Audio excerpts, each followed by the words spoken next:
नमस्ते दोस्तों, आज हम बनाने जा रहे हैं खोपरा पाक।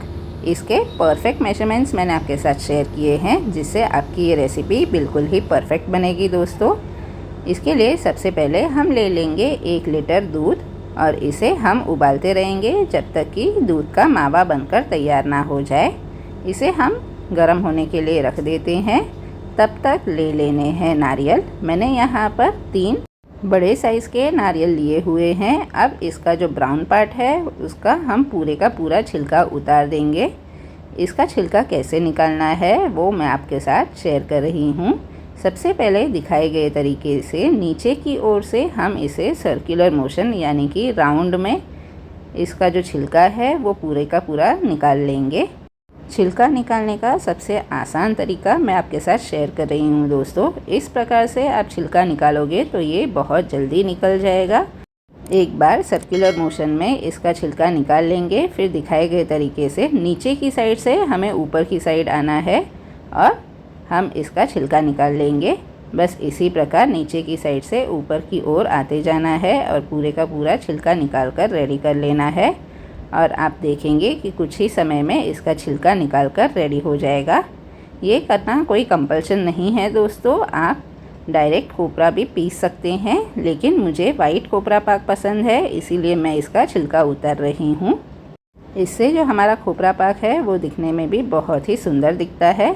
आप देख सकते हैं हमारी जो नारियल की वाटी है वो बिल्कुल ही वाइट चकाचक दिख रही है। बीच बीच में हम दूध को हिलाते रहेंगे ताकि दूध नीचे चिपके नहीं और जले नहीं। इसी प्रकार दूध को हमें उबालते रहना है जब तक कि इसका मावा बनकर रेडी ना हो जाए। और तब तक जो नारियल है उसके सारे के सारे छिलके निकाल कर भी हम रेडी कर लेंगे। अगर आप मेरी चैनल पे नए हैं दोस्तों तो चैनल को सब्सक्राइब ज़रूर कर लीजिएगा। साथ ही बेल आइकन को दबाना भी ना भूलना, इससे मेरी नई रेसिपी सबसे पहले आप तक पहुँचे। अब दूध उबालते उबालते मुझे 10 मिनट हो चुके हैं। साथ ही मैंने 3 वाटी का नारियल का छिलका भी निकाल कर रेडी कर लिया है।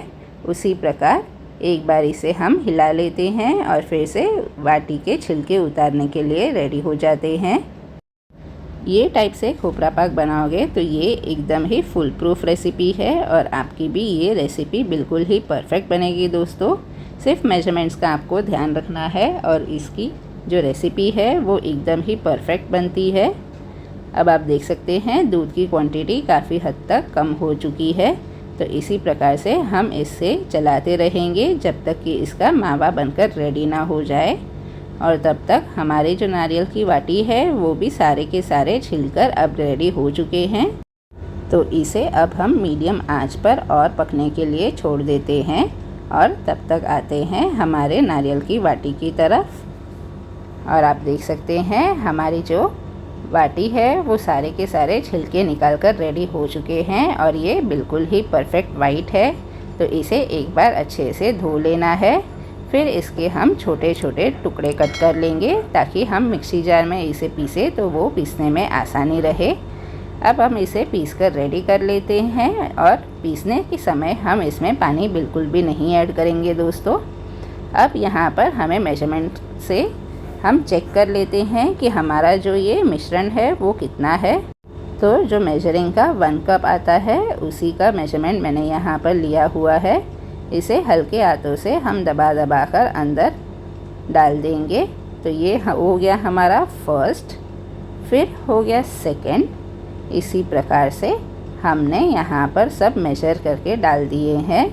तो टोटल हमारे हो जाते हैं ये 3rd कप है और टोटल हो जाते हैं 4th कप, यानी कि 4 कप जो हमारा नारियल का भूरा है वो बनकर तैयार है दोस्तों। तो 4 कप के हिसाब से हम उसकी आधी चीनी ले लेंगे, यानी कि 2 कप चीनी हमें यहाँ पर इस्तेमाल करनी है। जितना हमारा नारियल का भूरा है उसकी हाफ क्वांटिटी की चीनी हमें इस्तेमाल करनी है दोस्तों। तो चलिए अब आते हैं गैस की तरफ और हमारा जो दूध का मावा है वो बनकर तैयार हो चुका है दोस्तों और ये बिल्कुल ही परफेक्ट दिख रहा है। तो अब हम इसमें डाल देते हैं चीनी। ये 2 कप चीनी है जो हमने नाप कर ले ली थी। इसी के साथ डाल देना है नारियल का पूरा। तो ये हमारा 4 कप नारियल का बूरा है, तो वो भी हम सारा का सारा डाल देते हैं और बस इसे अब हम चलाते जाएंगे जब तक कि इसकी जमने वाली कंसिस्टेंसी ना मिल जाए।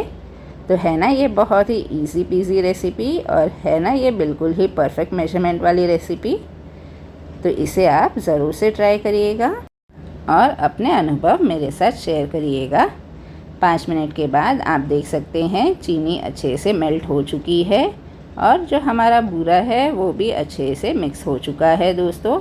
अब यहाँ पर मुझे कुछ टुकड़े दिख रहे हैं, तो बस जो बड़े टुकड़े हैं वो दिखाए गए तरीके से हम उसे निकाल लेते हैं, क्योंकि ये बड़े टुकड़े खाने में बिल्कुल भी अच्छे नहीं लगते हैं दोस्तों, और पीसते समय कुछ टुकड़े रह जाते हैं। तो बस जब भी हम चलाते रहेंगे और कुछ टुकड़े दिख जाते हैं तो हम उसे निकाल लेंगे और साथ ही हम इसे चलाते चलाते पका लेंगे।